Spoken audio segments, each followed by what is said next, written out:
얼마 전에 사표를 제출을 했습니다. 근데 검찰에서 지금 사표를 안 받고 있다고 합니다. 이성윤 법무연수원 연구위원 나오고 계십니다. 안녕하세요. 반갑습니다. 예. 이성윤입니다. 뭐 문재인 정부에서는 서울고검장까지 지내셨으니까 뭐 검찰총장만 안 해보시 다 해보신 것 같아요. 윤석열 정권에서 이제 고초를 많이 겪으셨죠. 예. 예. 지금 그런 상황이신 것 같고. 예. 근데 사표는 언제 수리가 안 됩니까? 사표 수리 여부는 법무부 의지에 달려 있는데요. 예, 그래요. 이제 그 관련 규정상 공무원이 그 징계 절차에 있을 때는 사표 수리가 하지 못하는 걸로 되어 있습니다. 지금 징계 절차에 있습니다. 예, 징계 절차가 어떤 문제 때문에 그렇죠? 제가 한 5가지 정도 있는데. 5가지. 예. 책에도 잠깐 나왔던데 예. 설명을 해주시겠습니까?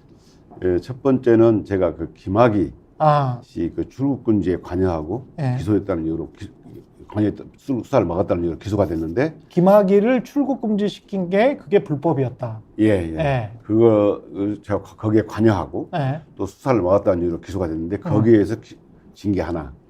그다음에 윤석열 전 검사 그 징계한 거 있습니다. 예. 그 징계 과정에서 서울중앙지검장 시절에 예. 자료를 법무부 요청에 따라 준 것인데 그것도 징계 사유다 이거 징계 들어가고 또 제가 조국 장관 그 북 콘서트에 제가 초청돼서 가서 바로 덕담을 했는데 예. 그것도 징계 사유다 아, 하고. 그것도 징계예요? 예. 그다음에 이제 제가 북토크에 초청돼서 갔는데 조 장관님도 오셔가지고 예. 그다음에 조 장관님 오신 게 아니고 장관님 3분 다 오셨거든요. 예. 그래서 조 장관님 오신 것만 문제 삼아서 또 그것도 징계 사유. 또 오늘 여기 왔다 해가지고 또 징계 사유가 추가될지도 모르죠. 아, 이게 뭐예요? 그래서 징계를 하는 도중에는 사표가 수리가 안 된다 이렇게 이런 지금. 규정이 있습니다. 아, 그래요? 예. 그럼 법무부에 따라서 그 앞으로 사표를 내고 뭘 하시려고 그랬었어요? 원래는? 여러 가지 계획이 있습니다만. 여러 가지 계획이 있으셨어요? 예. 근데 전에 윤석열 전 총장은 징계 정직 2개월 받았는데도 사표가 수리가 됐어요. 아, 그때 그런 적이 있었죠. 예. 예. 그러니까 이 제도의 운영이라는 게 아, 약간 사람에 따라 다른가?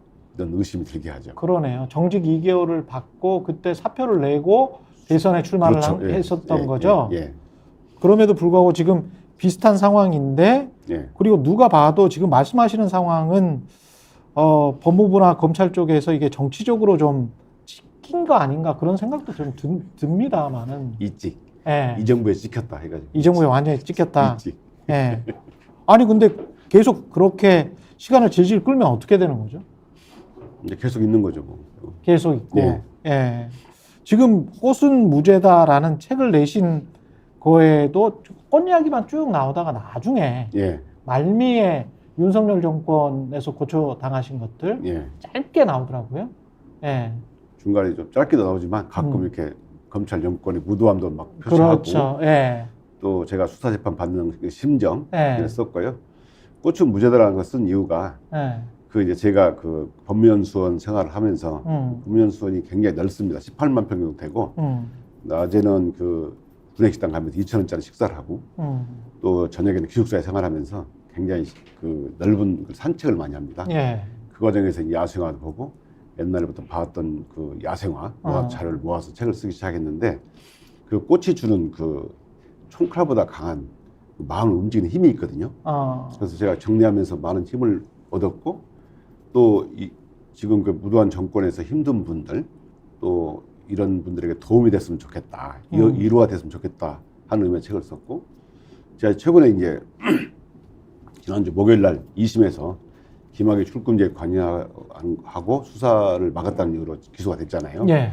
거기서 무죄가 됐는데 그것도 무죄 나왔잖아요. 예. 무죄가 무죄를 받고 든 느낌이 꽃이라는 게 이제 무죄의 희망을 주는 거다. 그래서 억울하게 재판을 받는 분들에게 희망을 좀 가졌으면 좋겠다. 예. 그다음에 또 퍼뜩 이제 무죄 받는 순간 제가 떠오르는 게 이제 예를 들어서 박정훈 대령이나 조국 장관이 재판 받는 분들도 좀 마음이 쓰이고 예. 떠오르더라고요.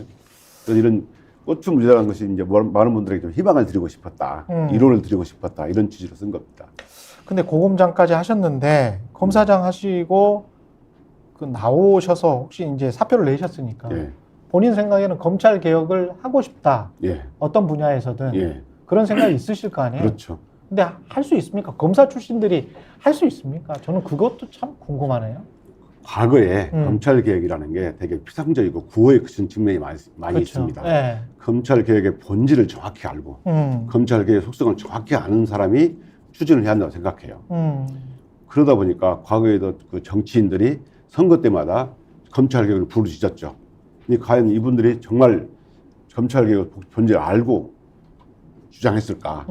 최근에서야 검찰이 야당 대표에 대한 수많은 압수색을 하고 기소하고 또 검찰 출신들이 뭐 금감원이나 또 방통위에 진출한 걸 보고 검찰 정권이 된 걸 보고 아 이게 피부로 좀 이제 검찰 개혁이 왜 필요한가를 실체를 좀 느끼게 됐다 생각합니다. 예. 그래서 저는 그 실체를 잘 알고 그 다음에 더 나아가서 이게 검찰 개혁이라는 게 역사적 맥락이 있습니다.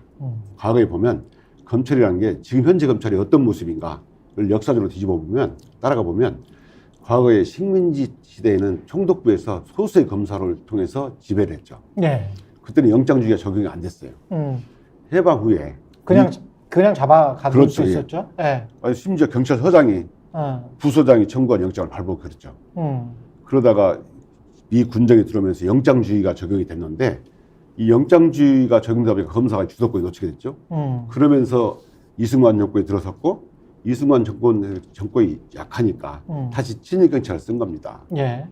친일경찰이 그 과거의 독립사를 인권 탄압한 습관이 또 못 버리고 그걸 또 인권 탄압하니까 국회에서 아 이러면 안 되겠다 해가지고 친일경찰을 제어하기 위해서 검사한테 영장을 청구하려면 검사한테 그렇죠. 영장 예. 청구를 경유하도록 만든 겁니다. 예. 검사 영장 청구 경유제. 음.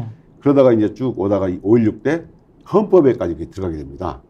그러면서 검찰이 군사정권을 합리화시키고 도와주고 이런 상황이 됐고 예. 소위 육법당 이런 것도 있었잖아요. 그러다가 이제 90년대 들어서는 검찰이 직접 수사를 하게 되면서 증거를 조작하게 되고 그게 이제 강기훈 유서 대피의 사건이죠. 예. 2000년대 들어서는 검찰이 가장 많은 비판을 받은 게 선택적 수사를 한다. 그런 비판을 많이 받고 촛불 당시에 그런 검찰 개혁의 요구가 빗발쳤죠. 예. 그 후에 검찰이 적폐청산 수사를 하면서 두 대통령을 구속하고 사법부 수장까지 구속하면서 검찰이 오만해졌죠. 스스로 이제 권력화되고 예. 국민과 괴리가 된 거죠. 그러면서 검찰이 가장 많은 비판을 받은 게 기득권과 카르텔을 형성했다. 이런 비판을 받은 거예요. 예. 결국 검찰을 개혁하는 문제는 이런 임시적인 제도를 과도적인 제도를 민주적인 통제제도로 통제해 두는 겁니다. 어떤 제도를 어떻게 바꾸면 되는 겁니까? 검사의 영장 청구랄지 기소랄지 선택적 수사, 선택적 기소 지금 다 말씀하고 계시는데 예, 어떤 거를 어떻게 바꾸면 되나요? 예를 들어서 예. 작년에 이런 보도가 있었죠. 양평 공영지구 수사 관련해서 경찰에서 압수영장을 청구했는데 검찰에서 그 김건희 씨 오빠의 영장을 막았다. 이런 보도가 있었지 않습니까? 예, 있었습니다. 예. 물론 헌법에 영장 청구권이 검사로만 단일화돼 있지, 청구돼 있지만 이런 것도 헌법 개정 사항이 하지만 이것도 영장 청구를 1차 수사기관에 주는 것이 어떠냐. 가장 중요한 건 수사기관의 견제와 균형에 의해서 결정을 하는 겁니다. 견제와 균형이 성립할 수 있도록 유지될 수 있도록. 근데 그러면 경찰과 검찰만 그렇습니까? 아니면 다른 기관들도 줄 수가 있습니까? 가령 뭐 관세청이든 국세청이든 원하는 쪽이 많잖아요, 그렇죠. 사실은. 제 생각은 예. 지금 뭐 검찰 개혁을 제가 그리는 모습은 민주적 통제 방안이 뭐냐? 바로 견제와 균형인데 검찰은 인권보호기관입니다. 공소관이 그 역사적 연원이고요. 그렇죠. 그러면은 검찰은 수사 지휘하거나 기소하게 하고 경찰도 수사 지휘하되 현재 상황에서는 경찰한테 수사를 모두 맡기는 것보다는 분야별로 나누는 게 맞다. 아, 경찰도 경찰도 분야별로 국가경찰과 지방경찰 분야별로 나누는 게 맞다. 그래야 견제와 균형이 이루어지고. 그래서 경찰도 경찰 내부에서 좀 견제가 이루어질 그렇습니다. 수 있도록. 그러면 관세도 관세경찰, 무슨 국세도 국세경찰, 뭐 이런 식의 제도가 도입이 되는 겁니까? 현재도 특사경이 있긴 합니다.